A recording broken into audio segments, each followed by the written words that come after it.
joined now by a man who has been to, I'm reliably informed, more than 100 different party conferences, and it is important to say that there are several on any given year, okay? So he's not just 100 years old. It's Nigel Nelson, the political editor of the Sunday Mirror and the Sunday People. Nigel, how are you? I'm all right. Yes, good. You've been standing there for a little while. This is now, let's just say, your 100th party conference. It's something like that, yeah. I've been doing them now for more than 30 years. Right. As you say, it's not just one a year, but no. And the novelty's worn off a bit now. Has it? So, yeah, a little bit, yeah. This one especially dull, though, do you think?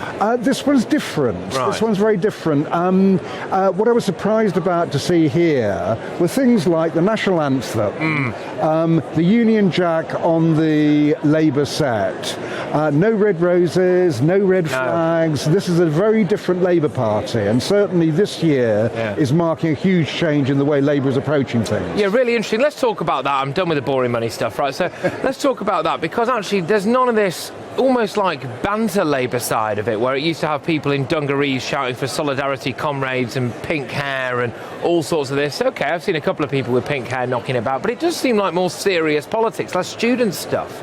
Yeah, I think that's true, actually. The one thing that Keir Starmer's been trying to do is make the whole thing more serious. So what you're talking about is really big policy.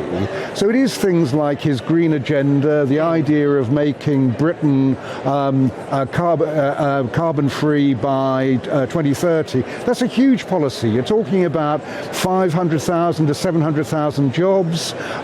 So it may not be very sort of sexy in that sense. It's not the sort of thing that people talk about in the pub. Oh. Well, I mean, the pound's more important. The pound's more important. So then you've got sort of Rachel Reeves coming up and telling us how she's going to spend that 45p top tax rate when Labour put it back.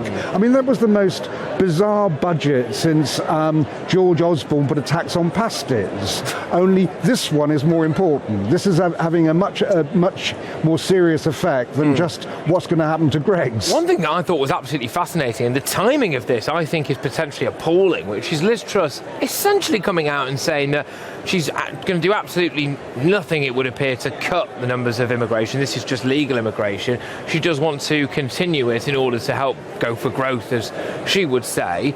But immigration, whether or not they actually did anything about it, and many would argue the Tories didn't really do anything about it over the last 13 years, was at least a key fundamental point of difference between the two political parties. And if Liz Truss is almost just prostrating herself at the altar of mass immigration, well, there isn't that much difference between Labour and the Tories on that thing. It's just about the economy, isn't it? Yeah, I mean, the economic divide is now huge. You're absolutely right. I'm not quite sure what Liz Truss is up to with immigration. Yeah. If she really wanted to actually deal with it, the kind of things you need to do is, A, provide safe routes for people to get here, and also speed up the asylum process. Now, what she's talking about is plugging holes in the labour market by bringing migrants in. That's fine. I mean, you can do all that. Skilled immigrant. That is almost an Australia-style point system, isn't it? We need a particular type of medical professional, or even a hairdresser, for example. Let's go after those people. Yeah, and we do anyway. I mean, that actually happens anyway. But Liz Truss has got hung up on this idea of growth and how she'll do it. So her growth plan is basically lower taxes. She thinks with more spending, the economy will grow. And this is what I mean about big ideas coming out of Liverpool. Keir Starmer is saying, yeah, let's go for growth. We're on the same page when it comes to that. But let's do it by actually giving jobs to people in renewables and various green industries. That's the way to actually make Britain grow. Yeah, indeed. It's going to be an interesting one, isn't it, going forward, I think, because it is, it's a big time here for the Labour Party. I mean, how well do you think they're doing just generally? Because 10 points clear or so in the polls. A quiet confidence around here, I must say. Yeah, that's why I think it's so different, that Labour activists have got a real spring in their step, which they didn't have before, largely because they thought they weren't going to win elections. We're now in a situation where, with an election, 2 years away? Could be sooner. I mean, they're on election alert now for next year. So the whole point is that they think they're onto a winner. It's a bit like the days of Tony Blair, where you knew who'd win. However, Keir Starmer, so dull.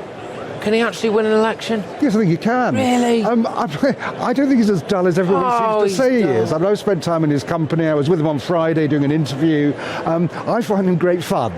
Now, I know that's not shared by a lot of people, but what I think you've seen is the development of Keir Starmer. So year one, when he came here, it was all about changing the Labour Party. Yes. Removing the whole sort of Corbynite... getting rid of the kids, basically. Yeah, basically. Last year he was talking about himself. He was actually introducing himself. This year it's down to business.